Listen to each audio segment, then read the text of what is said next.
தொழுபவண்டா.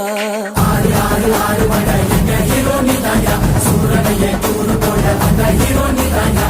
ஆறு ஆறு ஆறு வட எங்க ஹீரோ நீ தாயா, சூரனையே கூறு போட வந்த ஹீரோ நீ தாயா. சிவன் மகன்டா பொன் மகன் எவன்டா, ரசிப்பது ரசிப்பது ஆறு முகண்டா.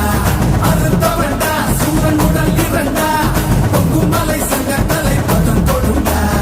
ஓம் ஸ்ரீ கந்தனே சரவண பவனந்தனே திருச்செந்தூர் முருகனே குருகுகனே. ஓம் ஸ்ரீ கந்தனே சரவண பவனந்தனே திருச்செந்தூர் முருகனே குருகுகனே. கண்முக வடிவேலனே அறுபடையிலும் வீரனே பழனிமலை வீரனே திருமுருகா. ஓம் ஸ்ரீ கந்தனே